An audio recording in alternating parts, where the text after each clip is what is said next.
Welcome to Nasdaq Trade Talks. I'm Jill Malandrnio, Global Markets Reporter at Nasdaq. Joining me this afternoon is Dan Carrigan, Nasdaq AVP of Strategy, and Scott Nations, President of Nations Indexes. Nasdaq partnered with the CME Group to launch a new futures contract on the Nasdaq-100 Volatility Index, ticker symbol VOLQ.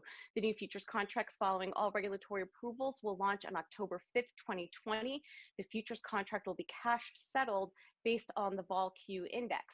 The VOLQ index underlying the futures contract has an at-the-money focus on implied volatility measurement.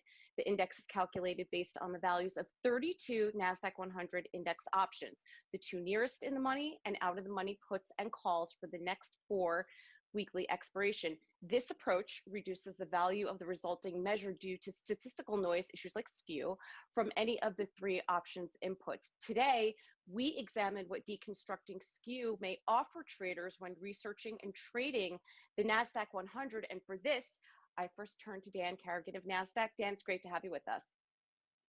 Same here. Thanks, Jill, for having us today. You know, traditional volatility indexes use nearly every strike price listed. And that results, as you mentioned, in statistical noise, and it makes it more difficult for investors and traders to recognize inflection points or market turn points, something I call MTPs. Now, VOLQ, which was introduced in early 2019 by Nasdaq, estimates the implied volatility of at-the-money options with 30 days till expiration. And we believe this will aid market participants to better understand and manage portfolio volatility. But there's only one question that counts. Why? Well, at-the-money, or ATM, is different from skew. How so? Skew makes up out-of-the-money options, which range from about 3 to 10% away from at-the-money. Now, even though these skew options have the exact same expiration date as at-the-money options, they're going to have a life of their own. For example, are traders buying excessive amounts of skew options in case of a market sell-off, or what we have experienced over the last 7 trading days, a market rally? Well, with either of these scenarios, the implied value of skew options may be materially different from ATM options, and traders need to have their eye on those differences. Scott, let's put this into context a bit. How did skew play a role in the first and second quarter of 2020 as we rode out the COVID-19 markets? Well, that's a great question, Jill. Unfortunately, sometimes some of these way out of the money options, as Dan said, get a life of their own, and they don't really have a lot of, well, let's say input when we're trying to figure out what investors are really trying to focus on, what they're really concerned about. And the problem is that, again, they have a life of their own, and people may be using them for very different ways. They may be purely speculative. Instead, by focusing on purely at the money options like VOLQ does, it becomes much easier to see inflection points. And we know that the market was incredibly volatile in March of 2020. It had a huge ride down and then a big rally.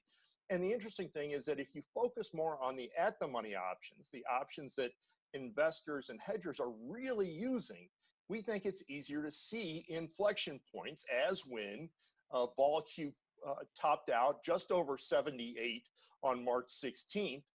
That was an inflection point. And how do we know that? Well, because the market turned and rallied substantially just 4 trading days later. And if you're focused on a volatility index that uses essentially every option listed, as Dan said, then it's really tough to see those inflection points.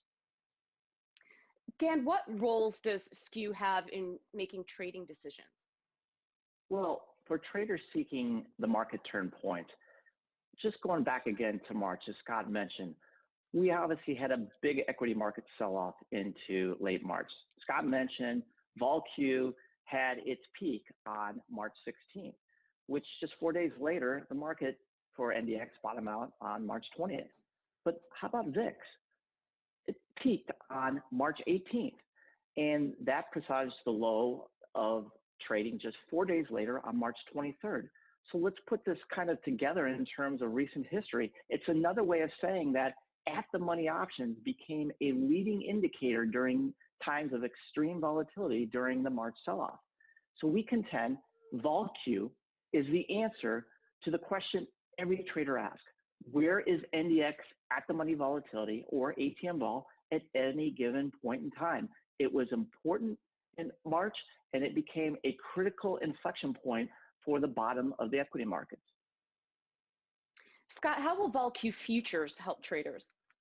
Well, in a couple of different ways. One is they will be able to understand where implied volatility changes are really coming from. If you look at VOLQ and on Monday, today, it's up quite a bit. You know exactly where that is coming from. It's coming from at the money options. If you look at a different sort of volatility measure, one that uses essentially every option listed, then it's tough to know where changes in your volatility index are coming from.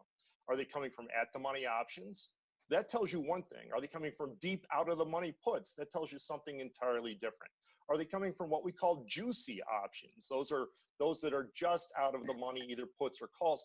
That tells you a very different third story. And so the first important way that investors will be able to use VOLQ is to understand what the market for options is really saying. And then they'll be able to use VOLQ to speculate or hedge on a portfolio that's like the NDX, that is the Nasdaq-100. Maybe they have one that's indexed to the NDX, or a portfolio looks very much like the Nasdaq-100. And the futures will provide a forward-looking view of at the money. So they'll also be able to look at the term structure, and that is the futures with different expirations. They'll be able to look at the term structure and understand again what the market is telling them about what implied volatility expects for the market in general. And Dan, can you give us some more detail on VOLQ futures? Sure, I even have some breaking news for you today, Jill. CME has just announced the trading symbol or ticker symbol for VOLQ futures will be VLQ, available for trading on your screen on Monday, October 5th, pending all regulatory approvals. But here's the best part of the contract. These are cash settled futures. So your trading strategy, whether it's bullish or bearish, will be marked to market against the final market, and you'll either be credited or debited in cash, depending on your position. But the contracts have a $1,000 multiplier. So if the price of VOLQ on the screen is 30,000 times 30, comes out to a notional value of $30,000. Gives you a real feel for how much size of a portfolio you want to hedge with a volatility futures contract. And importantly, for traders out there, the minimum trading tick will be 5 cents or $50 a tick. So keep your eyes for VLQ available for trading on the CME Globex platform on October 5th. Scott, if someone wants to take a deeper dive and see today's chart, what can they reference? Well, we have quite a bit of information available. NASDAQ has even more. The step-by-step methodology guide is available at nasdaq.com/VOLQ. All you have to do is click on the Research and Education tab, which is at the upper right side of the page. And there's also the ability to get historical values there and a lot more educational material.